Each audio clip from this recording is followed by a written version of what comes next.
अस्सलाम वालेकुम। अच्छा, अभी मैं एक्सरसाइज कर रहा था तो एक्सरसाइज के दौरान मुझे ज़हन में आया कि इंसान को जब 5-6 साल वर्कआउट करते हो जाते हैं जैसे मुझे हो गए हैं, फिर कुछ उसको ना गलतियाँ ज़हन में आती हैं जो उसको एज़ अ बिगिनर नहीं थी करनी चाहिए। हमारा जिम में आना मेन मकसद क्या होता है? एक पतले बंदे का मकसद होता है कि वो थोड़ा वेट गेन कर ले, एक मोटे बंदे का मकसद होता है वेट लॉस कर ले। लेकिन उसके बाद क्या, मतलब उसके बाद का भी गोल होना चाहिए ना।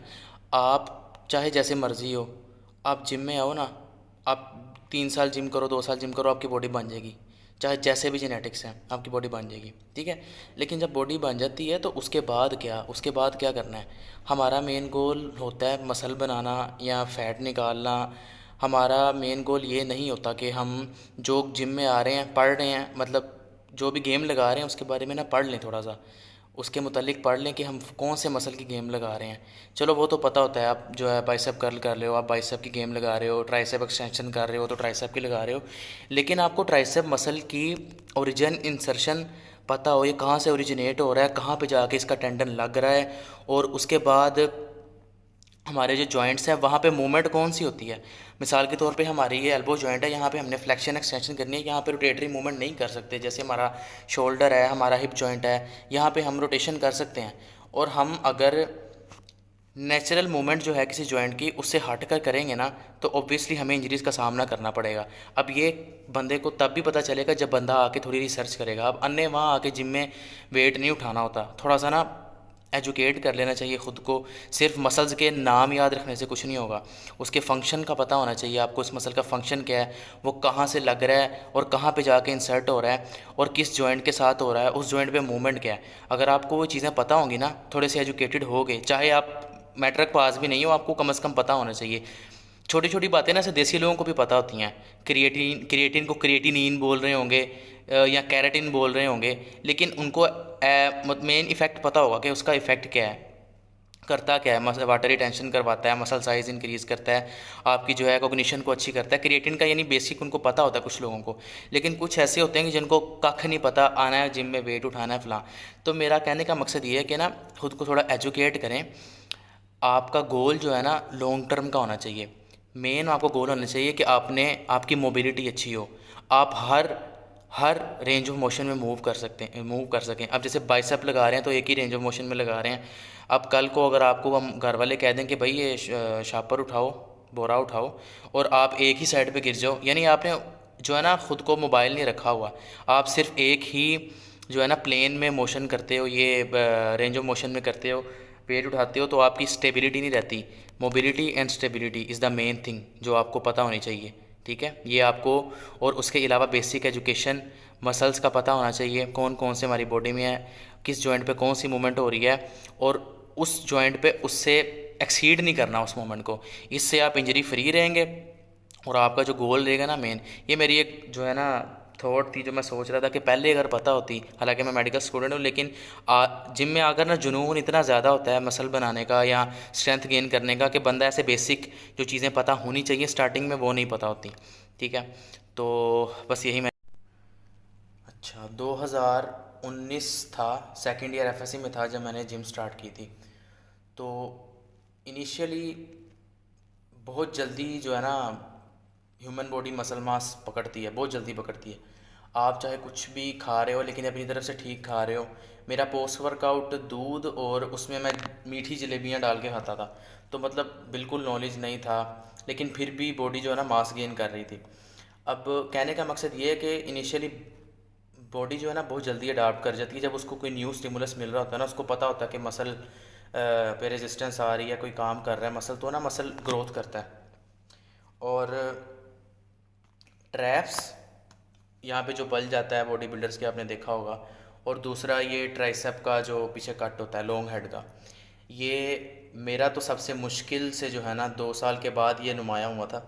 ये अमूमन जितने भी नॉर्मल लोग हैं उनका भी जो है ना ये बहुत मुश्किल से निकलता है, यानी आपको अच्छा मसल मास गेन करके तो फ़ैट थोड़ा सा कम करना पड़ता है। और फ़ैट से मैंने फ़ैट के रिलेटेड ही बात करनी थी। तो 2 साल में बहुत कश्मकश में रहा कि मतलब मेरी जो है ना बाइसेप की पीक क्यों नहीं आ रही, इस तरह अभी जो थोड़ी बहुत है वैसी नहीं आ रही, ऊपर से जो है ना वो ये क्यों नहीं जा रहा, फैट क्यों नहीं जा रहा। तो नॉलेज नहीं था उस टाइम।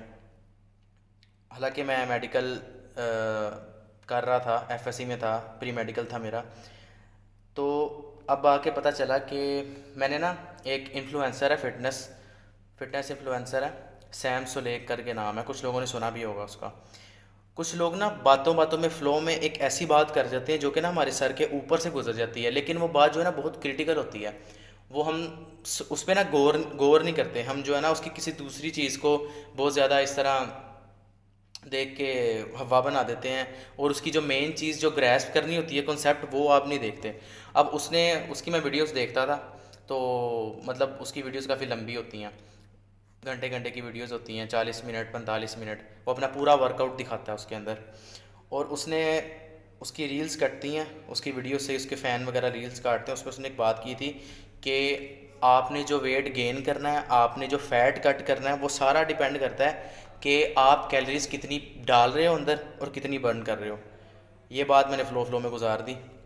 अब जब से मैंने जो है वो वेट स्केल लिया ना, जिस पे मैं फ़ूड को मेजर करता हूँ, तब से जब से मैं कैलोरीज ट्रैक कर रहा हूँ, मुझे पता चल रहा है कि मेरी, जैसे होता है ना कि हम कहते हैं कि आंखों के आगे से आपका जो है ना वो चीज़, एक हकीकत आपको दिख जाती है, ठीक है। उस तरह मेरे साथ हुआ है कि मुझे पता चल रहा है कि मेरा फैट गिर रहा है, ठीक है, मसल नुमाया हो रहा है, फैट गिर रहा है। तो हम अभी भी जो लोग वीडियो देख रहे हैं उनके जहन में भी होगा कि पता नहीं इधर उधर की बोंगियाँ मार रहा है, लेकिन ये इतनी क्रिटिकल बात है कि एक चीज़ को ग्रैस्प करना। मैं दोबारा इसी पे जोर दूंगा कि कैलोरी आप कितनी अंदर डाल रहे हो, कितनी आप निकाल रहे हो। आज की दौर में आपके पास चैट जीपीटी है, आपके पास व्हाट्सएप पे मेटा एआई है, जो आप खाते हो उसके ऊपर डालो भाई कि मैं जो है ना आज मिसाल के तौर पे एक चाय का कप पी लिया है, मैंने इतनी एक एक टेबल स्पून चीनी खा ली है, तो मुझे बताओ मेरा टोटल कैलोरी इनटेक कितना है, और मैं इतना चला हूँ, मैंने कितना बर्न किया है। ओवरऑल अगर आप डेफिसिट में जा रहे हो, 200 300 डेफिसिट में जा रहे हो, और इतना ही जाना चाहिए, तो आप एक महीने में देखो आपकी बॉडी जो श्रिंक होना शुरू हो जाएगी, आपकी बॉडी वाटर भी छोड़ेगी, आपकी बॉडी फैट भी छोड़ेगी। यानी मेन थिंग जो है वो ये है कि जब जितनी कैलोरीज आप अपने अंदर कंज्यूम कर रहे हो, जितनी कैलोरीज आप बर्न कर रहे हो, ठीक है, जितना डेफिसिट में रह रहे हो वो फैट लॉस करवाएगा, जितना सरप्लस में रह रहे हो आपका वेट गेन करवाएगा। कुछ लोग पतले से होते हैं, उनका वेट नहीं बढ़ रहा था, वो कहते हैं कि भाई मेरा मेटाबॉलिज्म बहुत तेज़ है, ठीक है। अब मेटाबॉलिज्म भाई ठीक है आपका तेज़ है, लेकिन आप अपनी कैलोरी तो ट्रैक करो, ठीक है। आप बचपन से जो है ना पतले हो, अब आपका बीएमआर बीएमआई आपने कैलकुलेट नहीं किया हुआ, आपकी मेंटेनेंस कैलोरीज का आपको पता नहीं है, अंदाज़ा नहीं है, तो आप कैसे कैलोरीज का अपना अंदाज़ा लगाओगे जब तक आपके पास कोई कैलोरी ट्रैकर नहीं है, ठीक है। 1000 रुपया लगा लो, जो वेट मेजरिंग मशीन है आपकी, जिसके ऊपर आप खाना रखे, जो बेकर्स के पास होती है सफ़ेद कलर की, उसके ऊपर 1 किलो का उसका मैक्सिमम होता है वेट जो मेजर कर सकती है, उसके ऊपर कोई भी चीज़ रखो, वो आपकी जो है आपको बताती रहेगी आपने इतना खा लिया, इतना ग्राम आपने चिकन खा लिया। अब उसको चैट जीपीटी पे डालो कि इतना ग्राम आपने चिकन खाया, अब बताओ कि मैंने कितनी कैलोरीज इनटेक की हैं। वो आपको बता देगी एग्जैक्ट आपने इतना प्रोटीन, इतना फैट, इतना कार्ब खाया है, आपकी इतनी कैलोरीज बनती हैं। तो आपका वेट क्यों नहीं लॉस होगा? होगा, ऑब्वियसली होगा, ठीक है। तो थोड़ा सा ना ट्रैक करके चलो।